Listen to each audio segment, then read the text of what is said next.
Next topic है हमारे पास ionisation energy and electron affinity. दोनों साथ लिखने का मकसद ये है कि दोनों रिलेट करते हैं एक दूसरे से।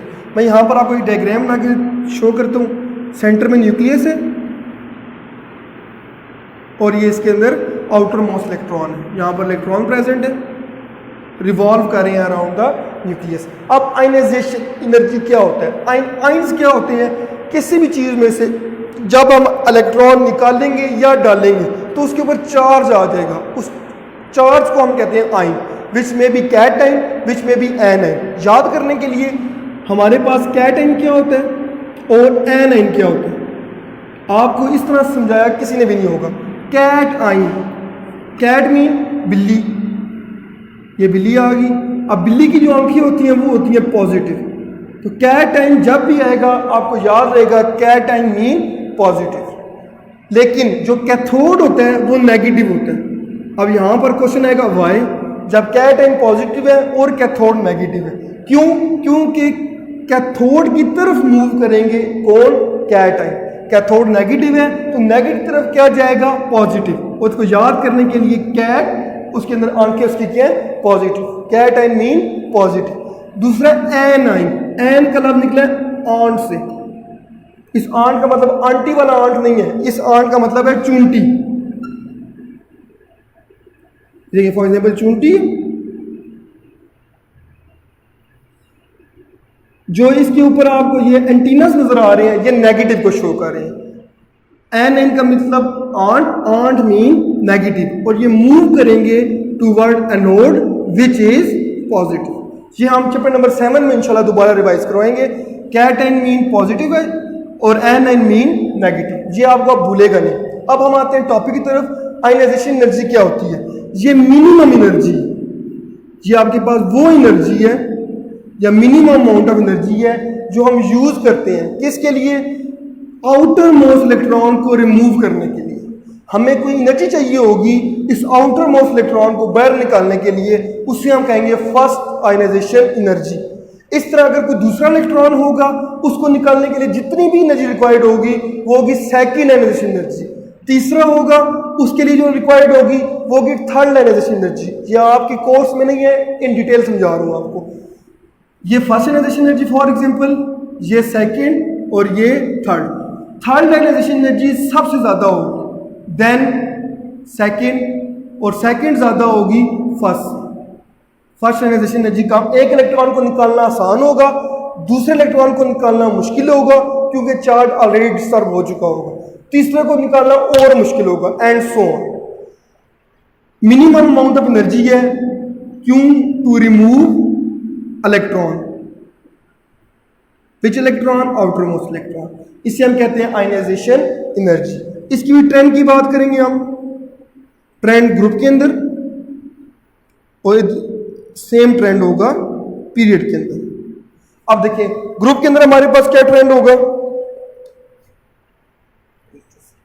टॉप टू बॉटम जब हम मूव करेंगे तो आयनाइजेशन एनर्जी डिक्रीज करेगी।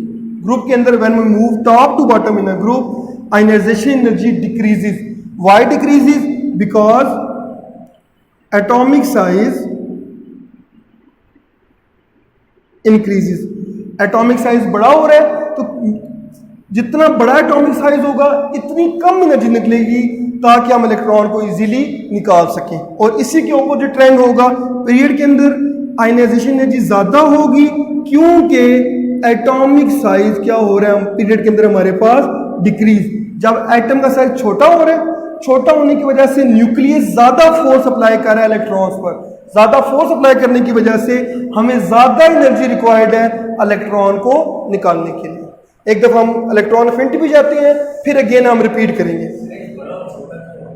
साइज बड़ा छोटा इस वजह से होता है कि आपके पास जो एटम्स के अंदर इलेक्ट्रॉन है, एग्जांपल दी थी मैंने लिथियम है, ये इसके अंदर सेकंड पीरियड के अंदर है 2 शेल है। सेम बात करूं इसी के लास्ट में नियॉन है, इसके अंदर 10 इलेक्ट्रॉन है लेकिन शेल 2 ही। अब होगा क्या? जब नंबर ऑफ इलेक्ट्रॉन ज्यादा हो रहे हैं, 1 इलेक्ट्रॉन है इसके अंदर, जब नंबर ऑफ इलेक्ट्रॉन ज्यादा होंगे तो नंबर ऑफ प्रोटॉन भी ज्यादा होंगे, और प्रोटॉन 1836 टाइम ज्यादा स्ट्रॉन्ग है एज कंपेयर टू इलेक्ट्रॉन। जिसकी वजह से आपके पास स्ट्रक्चर होगा वो श्रिंक कर जाएगा। तो लिथियम बड़ा स्ट्रक्चर होगा, उसी के कोने पे नियॉन छोटा स्ट्रक्चर होगा, क्योंकि नंबर ऑफ इलेक्ट्रॉन ज़्यादा होंगे। लेकिन देखिए ये सोचने में अजीब लगता है कि इलेक्ट्रॉन कम है साइज बड़ा है, इलेक्ट्रॉन ज़्यादा है साइज छोटा है, लेकिन ये डिपेंड करता है नंबर ऑफ प्रोटॉन पे।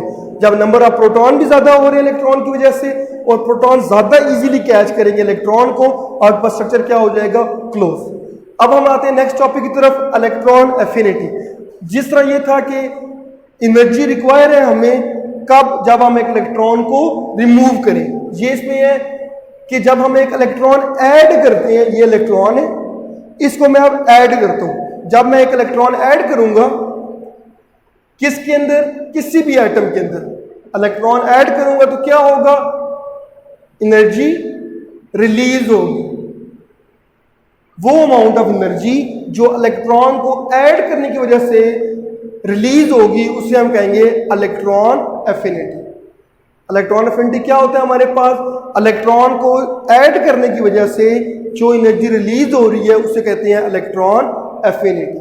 अब देखिए यहां पर हमने बात की थी कि हमें एनर्जी रिक्वायर है इलेक्ट्रॉन को रिमूव करने के लिए, तो जब हम इलेक्ट्रॉन डालेंगे तो एनर्जी क्या होगी वहां से रिलीज। ट्रेंड बिल्कुल सेम है जो इसके ट्रेंड है, ग्रुप में एनर्जी डिक्रीज हो रही है, एटॉमिक साइज इंक्रीज हो रहा है, तो इलेक्ट्रॉन एफिनिटी भी आपके पास क्या होगी, ग्रुप के अंदर डिक्रीज होगी। और पीरियड्स के अंदर आयनाइजेशन एनर्जी इंक्रीज हो रही है, एटॉमिक साइज डिक्रीज हो रहा है, और इलेक्ट्रॉन एफिनिटी क्या होगी आपके पास, इंक्रीज। सेम ट्रेंड है आयनाइजेशन एनर्जी का और इलेक्ट्रॉन एफिनिटी का। इसके बाद छोटा सा टॉपिक है आपका, लास्ट टॉपिक है इलेक्ट्रोनेगेटिविटी। इसको हम डिटेल में विद ट्रेंड डिस्कस करेंगे चैप्टर नंबर 8 में। यहां पर सिर्फ डेफिनेशन है। इलेक्ट्रोनेगेटिविटी क्या होता है, अट्रैक्शन है, अट्रैक्शन दूसरे एटम के साथ अट्रैक्शन है इन केमिकल बॉन्डिंग। केमिकल बॉन्डिंग के दौरान दूसरे एटम या दूसरे के इलेक्ट्रॉन्स की जो खींचने की सलाहियत होगी, दूसरे के इलेक्ट्रॉन को अपनी तरफ अट्रैक्ट करने की जो कैपेबिलिटी होगी, उससे हम कहेंगे इलेक्ट्रोनेगेटिविटी। और यह सबसे ज्यादा होती है फ्लोरीन की, जिसकी होती है 4.0। क्यों होती है इसकी, क्योंकि सबसे स्मॉलर साइज में फ्लोरीन होता है, इसके अंदर इलेक्ट्रोनेगेटिविटी सबसे ज्यादा होती है।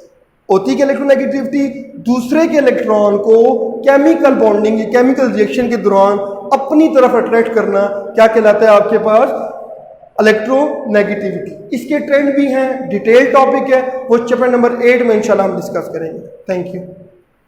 चैप्टर खत्म।